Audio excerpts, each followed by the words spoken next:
سردیوں کی دوپہروں میں کھانے سے فارغ ہو کر وہ سب کے سب دھوپ بھرے برآمدے میں بیٹھے چلغوزے کھاتے اور بھاگ بھاگ کر ان طاقوں میں بیٹھنے کی کوشش کرتے۔ صدر دروازہ لمبی ڈیوڑھی، جس کو سب کوریڈور کہتے تھے، میں کھلتا تھا۔ اس کی دونوں اطراف اور سامنے بھی کمرہ ہے، باورچی خانہ، گھر سے باہر ملکہ چبوترے کے ساتھ، اس کے ساتھ پینٹری۔ وہ تینوں خالی کمروں میں طرح طرح کی آوازیں لگاتے پھرتے، ایک عجیب تھرل کے ساتھ، کوئی چیز ہاتھ آ جانے کی تھرل۔ یہاں کے سب لوگ کہاں گئے ہوں گے؟ اس نے ایک کمرے میں ٹھہر کے سوچا۔ غسل خانے میں دروازے کی کنڈی کے ساتھ سرخ چوڑیاں لٹک رہی تھیں۔ وہ ٹھٹک گئی۔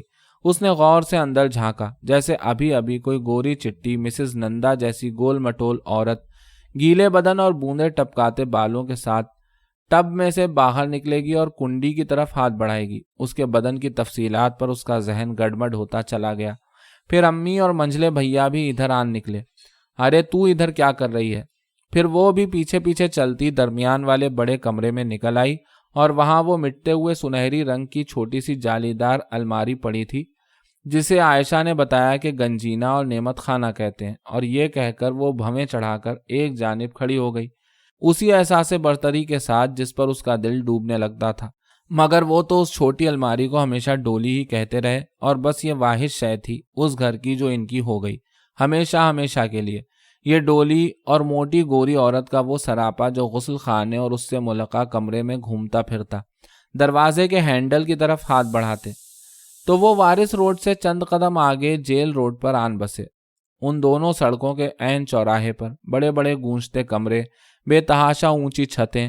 اس گھر میں آنے کے ساتھ ہی اس کا اسکول بھی بدل چکا تھا، اسکول جو پہلے سے بالکل مختلف تھا، جہاں چھوٹی چھوٹی خوبصورت کرسیوں اور ہم رنگ ڈیسکوں کی بجائے پیڑھیوں پر بیٹھا جاتا، جن کے سامنے ڈیسک نما چوکیاں ہوتی اور چھٹی کے وقت ہر لڑکی اپنی اپنی پیڑھی اور چوکی کمرے کے کونے میں قرینے سے تلے اوپر رکھ کے جاتی تاکہ کمرے کی صفائی میں آسانی ہو۔ مگر سینئر کلاسوں میں آتے ہی کرسیاں اور ڈیسک آ جاتے۔ سینئر کلاسیں 7ویں سے شروع ہوتی۔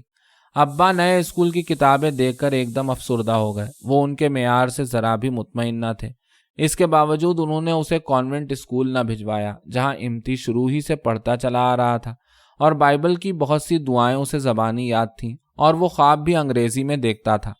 اسی لیے ابا نے فوراً اس کے لیے ایک مولوی صاحب کا انتظام کیا، جو ہر شام قرآن پڑھانے آتے اور امتی نیکر قمیص میں ملبوس گھٹنوں پر تولیہ ڈال کے سبق پڑھتا، اور ابا بالکل مطمئن ہو گئے کہ اب کم از کم یہ کرسچن نہیں ہوگا۔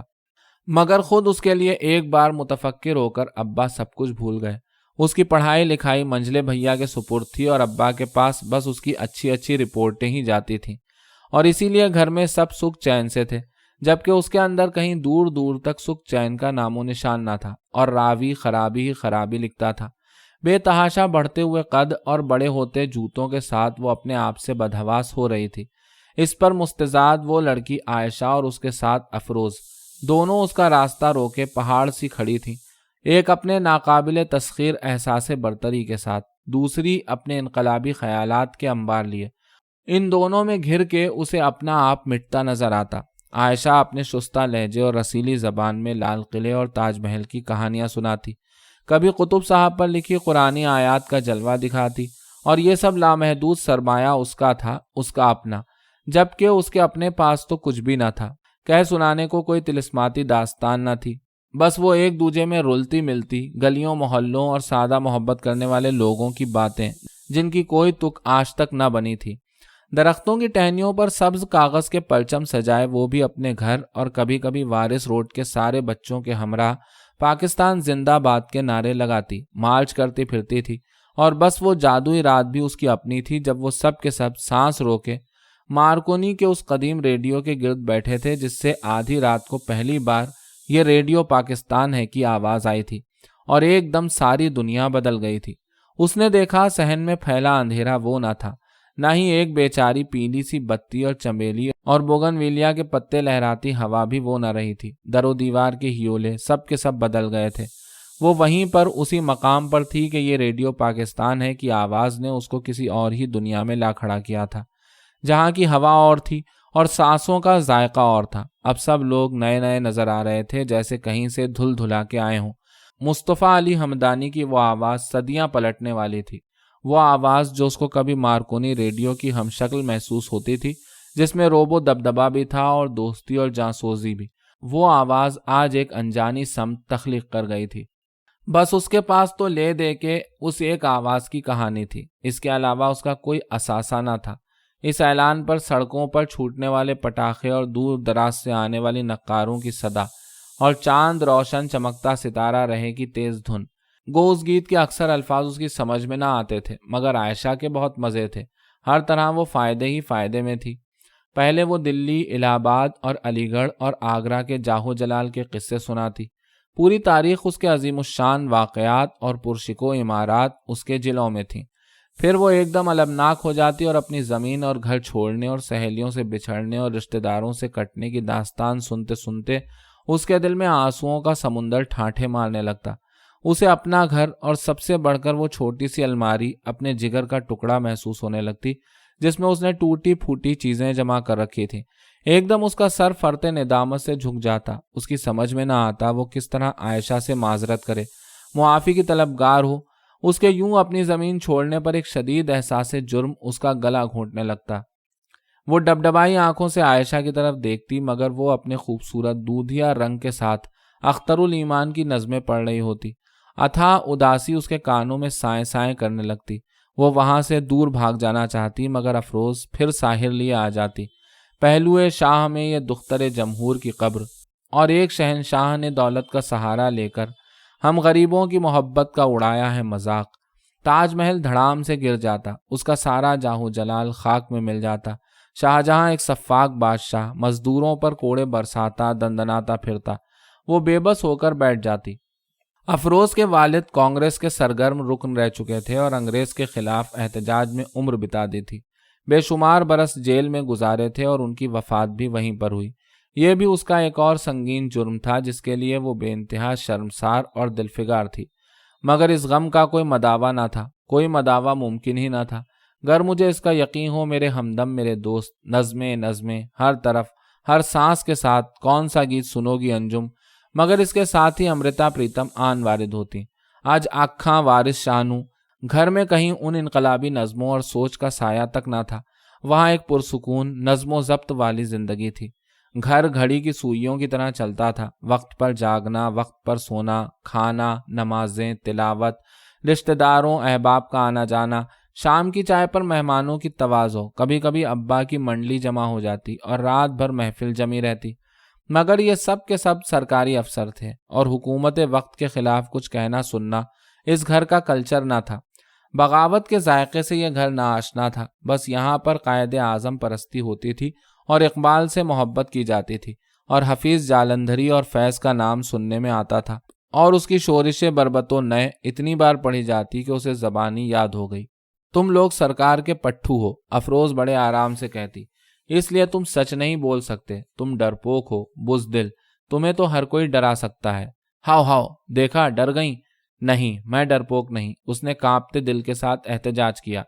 ہاں ڈرپوک ہو، ٹوڈی بچہ، یہ الفاظ اس نے پہلی بار سنے تھے۔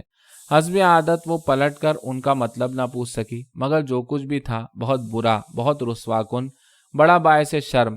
وہ کھڑے کھڑے زمین میں گڑ جاتی۔ اگلے دن وہ پکا عہد کر کے اسکول جاتی کہ ان لوگوں سے بات نہ کرے گی۔ شروع کے 2-1 پیریڈ خاموشی سے گزرتے، پھر ان دونوں کی دوری کے خیال سے اس کا دل خود ہی ڈھہنے لگتا، مگر اسے خود ان سے بات کرنے کی ضرورت پیش نہ آتی۔ ایسے میں ہمیشہ افروز ہی کوئی کتاب اس کے سامنے لا رکھتی۔ تب زیادہ تر عصمت چغتائی اور عظیم بیگ چغتائی کو ہی پڑھا جاتا تھا۔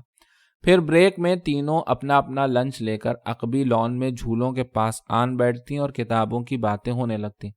ان دونوں کو لکھنے والوں کے ذاتی کوائف اور حالات سے گہری واقفیت ہوتی، مگر وہ سب لوگ، یہ شاعر ادیب، اس کو لبھانے کے باوجود کسی اور ہی دنیا کے لوگ تھے۔ ان سے تو کیا، اپنی ذاتی واقفیت والے عام لوگوں سے بھی اپنے طور پر ملنا جلنا اس کی دنیا کی بات نہ تھی۔ افروز اسکول بس سے نہیں آتی جاتی تھی، وہ خود بخود تنے تنہا کتابیں اٹھائے اسکول داخل ہوتی اور اسی طرح اتنی آسانی کے ساتھ گھر چلی بھی جاتی۔ اس کے لیے کچھ بھی مشکل نہ تھا، وہ اس کی طرح ہمیشہ سے اس شہر کی بسنے والی نہ تھی، پھر بھی اس کے تمام راستے اس کے اپنے تھے، اسے ازبر تھے۔ کچھ لوگوں میں چیزوں اور لوگوں کو اپنا بنا لینے کی خاص صلاحیت ہوتی ہے، وہ خود اس سے بالکل عاری تھی کیونکہ وہ اپنی ذات میں کچھ بھی نہ تھی، وہ صرف دوسروں کے حوالے سے تھی۔ تمہیں اپنے گھر کا راستہ آتا ہے تیمور لنگ؟ یہ اس کا نیا لقب تھا۔ بے تحاشا بڑھتے قد کے ساتھ جب کلاس کی لڑکیوں کی قطار بنائی جاتی تو وہ سب سے آخر میں ہوتی اور اپنے بانس ایسے وجود کو چھپانے کی خاطر جھک کر چلنے لگی تھی۔ دوسروں پر تنقید کرنے میں وہ دونوں بہت ماہر تھیں۔ انہوں نے فوراً اس کا نام تیمور لنگ رکھ دیا۔ ہاں تو افروز نے کہا تھا، تمہیں اپنے گھر کا راستہ آتا ہے تیمور لنگ؟ ارے کہاں، اس بی بی کے لیے تو کہاڑ ڈولی لاتے ہیں، یہ پردہ نشین ڈولی میں بیٹھے بیٹھے گھر پہنچ جاتی ہے۔ عائشہ انگوٹھے پر لپٹا آم پاپڑ برابر چوسے جا رہی تھی، بیچ میں ایک آدھ چٹخارا بھی لیتی، معلوم نہیں آم پاپڑ کا یا ان کاٹدار باتوں کا جو وہ اپنی رسیلی زبان سے ادا کرتی چلی جا رہی تھی، مگر ڈولی اور کہار کے ساتھ اس کا تصور بھٹکتا بھٹکاتا بہت دور گمشدہ زمینوں میں نکل جاتا۔ سوہن لال ہائی اسکول کے بڑے بڑے لان اور چمکتے دمکتے برآمدے، دور افتادہ میوزک روم اور اونچے دروازوں والا ہال۔ اس کا جی چاہتا انہیں وکرماجیت اور پرتھوی راج چوہان اور رشی منی کی کہانیاں سنائے اور ناچو ناچو پیارے من کے مور کا ڈانس کر کے دکھائے، مگر نہیں، وہ لوگ تو اس سے اس قسم کی توقع ہرگز نہ رکھتی تھیں۔ تو پھر ہمیں وہی بن کے رہنا پڑتا ہے جیسا کہ لوگ ہمیں بنا دیتے ہیں، کیونکہ توقعات کا تو کوئی انت نہیں، اور وہ تو شاید دوسروں کی توقعات پورا کرنے ہی کی خاطر بنی تھی۔ رفتہ رفتہ دوسروں کی توقعات اور اس کی اپنی پسند ناپسند امیدیں آرزوئیں گڑبڑ ہو کر ایک ہی ہو گئی تھیں۔ اسکول اور گھر اور نیچے کہیں بہت گہرائی میں مخالف ہواؤں کی زد پر رکھا اس کی اپنی تمناؤں کا چراغ، سب کچھ بہت اداس کر دینے والا تھا۔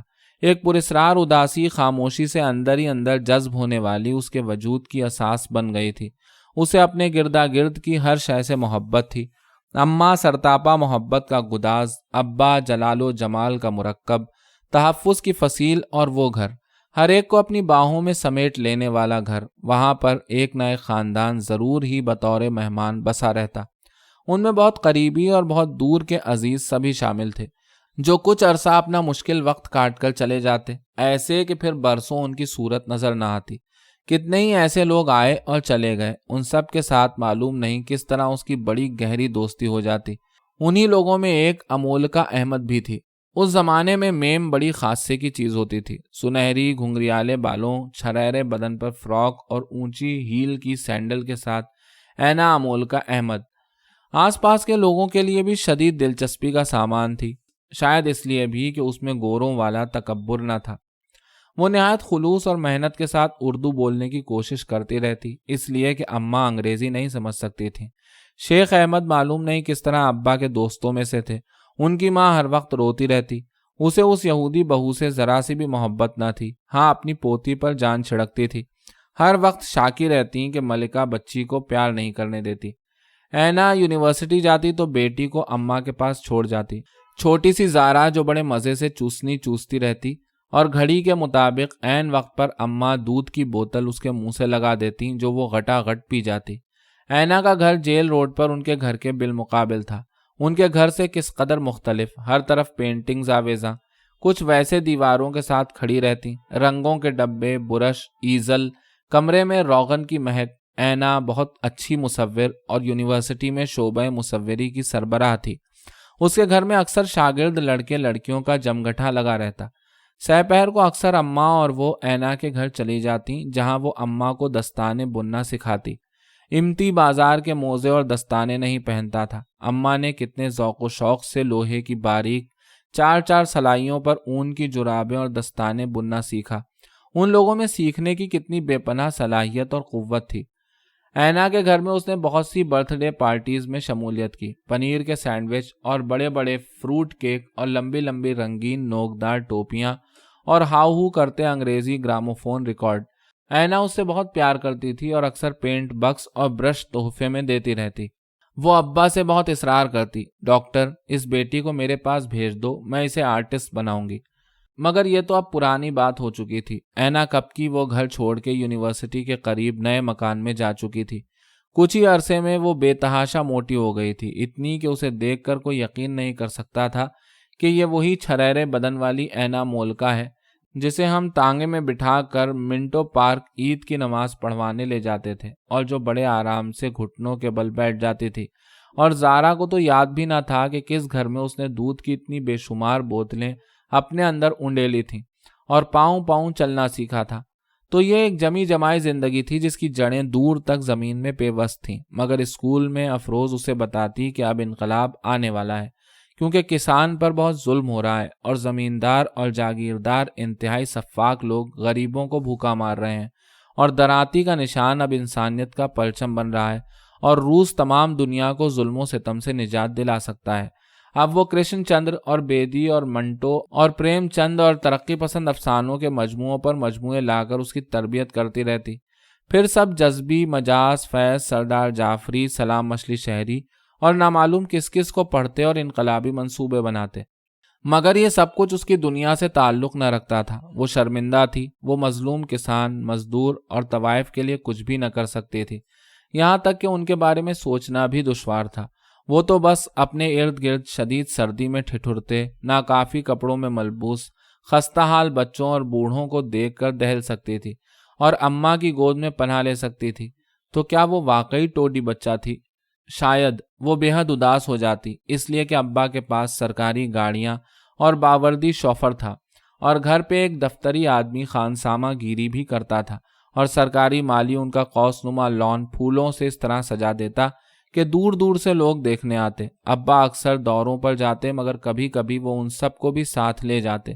بڑے بڑے ڈاک بنگلے، مہاگنی کا بھاری بھرکم فرنیچر، کوشادہ پلنگ، دبیس فیل پا قالین اور آتش دانوں میں تڑکتی جلتی خشک لکڑی، سر جھکائے حکم بجا لانے والے باورچی اور صبح سویرے ڈاک بنگلے پہنچ جانے والی ڈالیاں، تر و تازہ پھل، لوگ، بہت سے لوگ ابا سے ملنے قطار در قطار آتے، ان میں اونچے تروں والے اور صاف شفاف تہبند اور لمبے کرتوں والے زمیندار بھی ہوتے جو ملک کہلاتے اور اونچی لے میں بات کرتے۔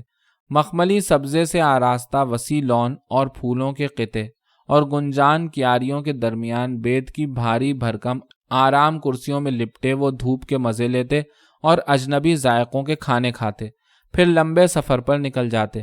سڑک کے اطراف پھیلے اناج کے کھیتوں کے بارے میں ابا مسلسل بتاتے جاتے، یہ چاول ہے، یہ گندم، یہ کپاس، یہ زمین پر جو سفید سفید چونا نظر آتا ہے شور ہے۔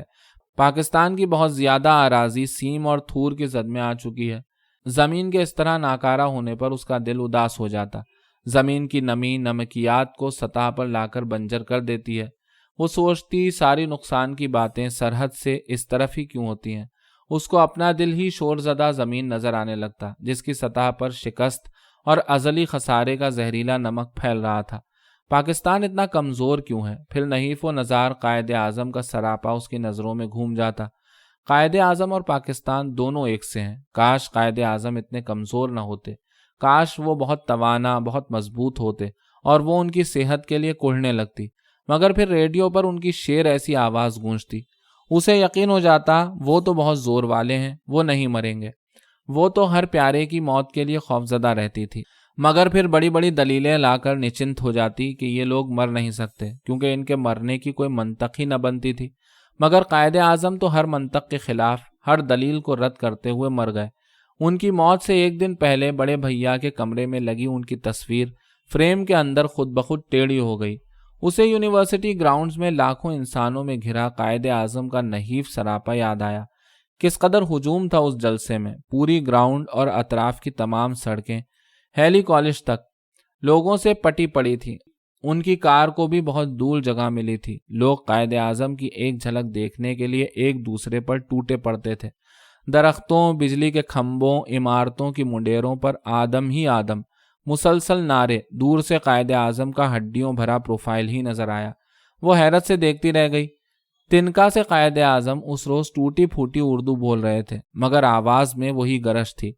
مگر کروڑوں کی محبت بھی انہیں بچا نہ سکی۔ اس روز بڑے بھیا نے آنکھوں پر سیاہ چشمہ چڑھا لیا تھا۔ بڑے ماموں کے بیٹے کے ساتھ ان کی زبردست لڑائی ہوئی تھی، کیونکہ اس نے بتایا تھا کہ قائد اعظم زیارت سے کراچی پہنچنے سے پہلے ہی مر چکے تھے راستے میں۔ انہیں بروقت طبی امداد ہرگز نہ ملی تھی۔ بڑے بھیا کے لیے ایک بے بس، دوسروں کے رحم و کرم پر قائد کا تصور قابل برداشت نہ تھا۔ تب کچھ بھی قابل برداشت نہ لگتا تھا۔ در و دیوار پر عجب اداسی ٹپکتی تھی۔ ایسی دنیا کتنی بے رونق اور سپاٹ تھی جس میں وہ نحیف و نزار شخص نہ تھا جس سے لوگ اتنی بے پناہ محبت کرتے تھے۔ تو پھر محبت بھی لوگوں کو دیر تک زندہ رکھنے کا نسخہ کیمیا نہ تھی۔ وہ کیا شے تھی جو لوگوں کو، ان تمام پیارے بے حد خوبصورت لوگوں کو ہمیشہ زندہ رکھ سکتی تھی؟ وہ اس کے دو ٹوک جواب کی متحمل نہ ہو سکتی تھی۔ بس موت کی خاموش دہشت اندر ہی اندر اس کے دل میں بیٹھتی جا رہی تھی۔ یہ زندگی کا ایک غیر ضروری، انتہائی ناوقت اختتام جو تلوار کی طرح سر پر لٹکتا ہی رہتا ہے اور سائے کی طرح پیچھا کرتا ہے، اور ہونے کا احساس شدید کرنے والا اور نہ ہونے کا فینومینا اس کے احساس میں بری طرح جڑ پکڑ چکا تھا، اور کسی فلم کی پس منظر موسیقی کی طرح ہر وقت اس کے ساتھ ساتھ رہتا۔ مگر وہ دونوں ہر شے سے بے نیاز اپنے آپ میں مگن تھیں، عائشہ اور افروز۔ کبھی کبھی اسے شدت سے احساس ہوتا وہ ان کے لیے ایک طرح سے ضیافت طبع کا سامان ہے۔ ہیلو تیمور لنگ، وہ دونوں مل کر پکارتی، اور وہ ایک دم سے اپنے آپ میں سمٹ جاتی۔ ان دونوں کے چھوٹے چھوٹے قد و قامت کے سامنے اپنا آپ بے حد بے ڈھنگا نظر آنے لگتا۔ پھر تم نے 14 اگست کو کتنے دیے جلائے اپنی منڈیر پر؟ عائشہ یوں پوچھتی جیسے یہ سب کچھ کرنا انتہائی جہالت کی دلیل ہو۔ اسے پھر شدت سے اپنی بزدلی کا احساس ہونے لگتا۔ ان دونوں کے ذہن کتنے وسیع، کتنے آزاد تھے۔ وہ کچھ بھی سوچ سکتی تھیں، کچھ بھی کہہ سکتی تھیں، اس لیے کہ وہ ٹوٹ پھوٹ سے خوفزدہ نہ تھیں، بلکہ توڑنے پھوڑنے میں انہیں لطف آتا تھا۔ انہی دنوں افروز کے بھائی سجاد نے پڑھائی سے بغاوت کر دی۔ ٹیچر نے اس کے ہاتھ پر اتنے پھٹے مارے کہ بالآخر پھٹا ٹوٹ گیا، مگر وہ ہرگز اپنی غلطی نہ مانا، کیونکہ وہ غلطی پر نہ تھا۔ چنانچہ اس نے پڑھائی چھوڑ دی، کیونکہ وہ اپنے ٹیچر سے زیادہ کتابیں پڑھ چکا تھا اور اس کی تصحیح کرتا رہتا تھا، جس پر تمام اساتذہ اس سے چڑ جاتے۔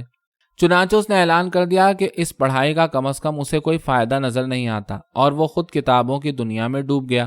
سب سے بے نیاز اور اس کے گھر والے اس کا کچھ بھی نہ بگاڑ سکے، نہ ہی انہوں نے اسے راہ راست پر لانے کی کوشش کی۔ عائشہ کے والد کسی دفتر میں ملازم تھے۔ اس کی والدہ تو بہت عرصہ پہلے انتقال کر چکی تھیں۔